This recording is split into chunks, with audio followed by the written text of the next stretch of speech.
So here at Far Horizons RV Park, as I showed you in an earlier video, there is a giant sewing, a giant sewing room. And that has to mean that there are quilters lurking about in this park. And last night I met one, so we are going to head over to her space and see what she is up to.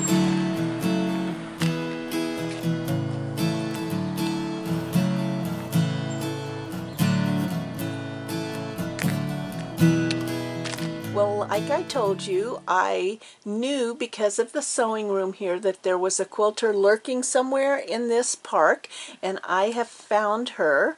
Her name is Kathy, and she is a full-time RVer who wishes to see the United States. So let me introduce you to Kathy, who originally is a resident, had a stick-built home in Tucson, but chose to go mobile. So tell us about that decision. Well, my husband, when we were having dinner with one of our daughters said, "Mom, what are you going to do after your dad dies, after your husband dies, my husband dies?" I said, "I'm going to sell the house, move into an apartment." And so, "Dad, what are you going to do?" So my husband says, "I'm going to get a motorhome and travel the U.S." And I said, "Well, when were you going to tell me that?" And so then a year later we did it. and it looks like it's a perfect life for you right now. It is. We are having a great time. So how did you move your, because I know you're a quilter and a master appliquer, which we will share with the viewers, but how did you move your sewing and stitching life in from a stick-built home into a motorhome? And this is 35 feet? Yes. Of pure luxury. How did you do it? I just gave fabric away to the guild, and I only kept mainly stuff that I would be using in applique, and I knew I would be using an applique. And I have it in boxes and over here in the corner, and it doesn't live up in this front seat, but that's where I put it for right now. When you're parked. Because I am putting a quilt together, so I want the fabric right in front of me. So do you work one project at a time? Mostly. Mostly. Now tell us about your involvement in the Tucson Guild. I have been the hanging or quilt display chairman for the last 10 years. We have a quilt show February 22nd this year, and I come back to this area every year at this time so I can work on the quilt show. And for me, that's the Sisters Outdoor Quilt Show. I never leave town when that is happening. So from June on, as it's revving up, I make sure I'm back in my hometown.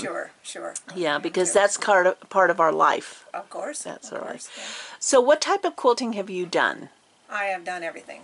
I've done piecing. I did piecing for many years, and about 91 I have been doing mainly applique since then. So. Since 91. And have you taken classes, or are you self-taught? Many classes. Many classes. I went to Houston for 20 years in a row. Oh and my I gosh. took many classes. I've taken many classes all over the place, so yes, from everyone.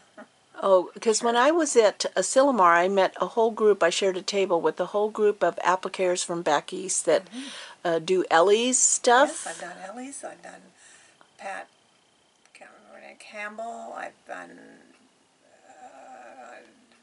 I don't know her first name, Sorensen. I've done almost everyone.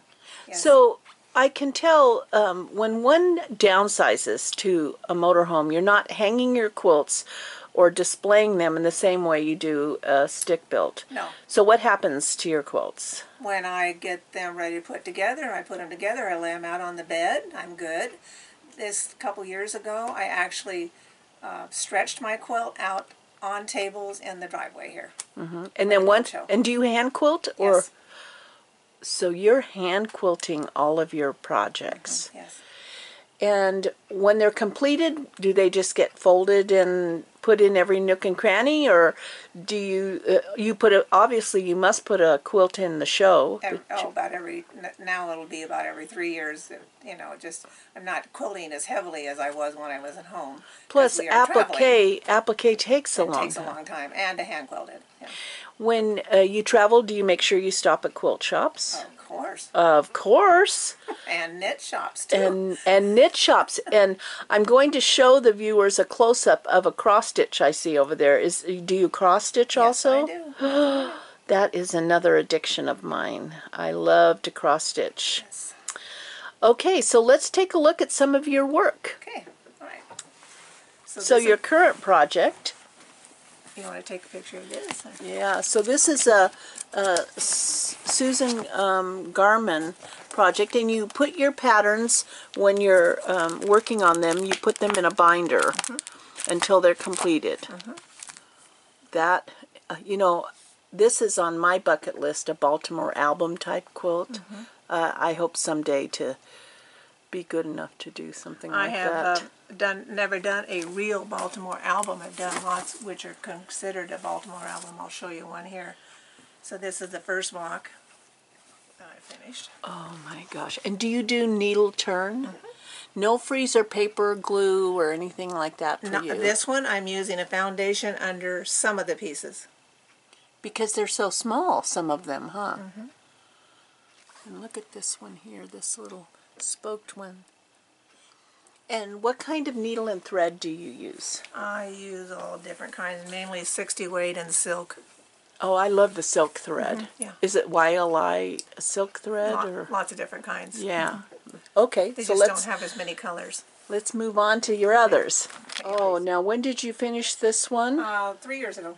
3 years ago. And you don't go with a line of fabric, you just kind of find a fabric that you love the way it looks. Of course. Oh my gosh, and this is all hand quilted. And lots of bits and pieces. Lots of bits and pieces. Yeah. So What I love about this quilt is all the embroidery. the embroidery. So that's the added things like this little Makes it look real. leaves. Yes, I see that now. Oh, absolutely. Look at that. So the Tucson Guild appliqueurs are competing against each course other we are. Of course for we are. the most beautiful applique Okay, quilt. now Oh, let's see if I can get this one laid out good enough. so this is your pride and joy, huh? Yes. Yes. Oh my gosh! Well, look at the quilting alone on it is. So I got exemplary hand quilting on this quilt. I got a hand. That's too far for me to hold. So And what does that mean? So that means the top hand quilting. yes. Well, it's because there's such a variety.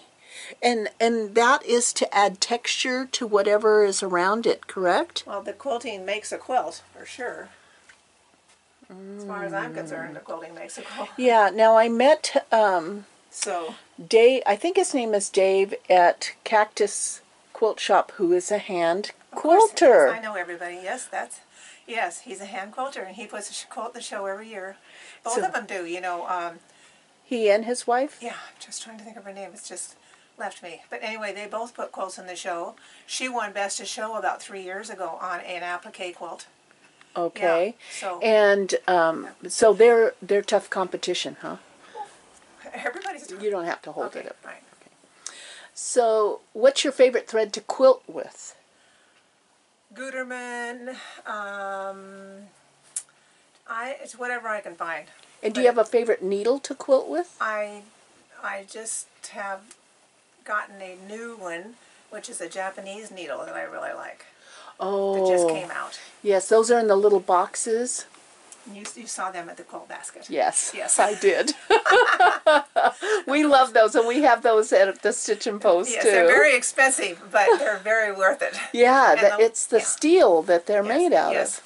And I just got those, and I love those. So Yeah, yeah. that's a stunning quilt on all You want to angles. see any more? Do you? I made this. It has a year on it. 2005. 2005. And is this, am I wrong in saying that this is Jacobean? Is it like a Jacobean quilt? Is that, am I even saying that It correctly? could be. I don't know. I just. Was this a challenge to do an applique on black? Yes. very much so. And you met the challenge, obviously. It was the quilting that was the challenge. Oh, you know, it's kind of like, have you ever cross-stitched on black? Yeah. It's yeah. hard. Yeah. It's hard to see, and as we get older, it's even harder.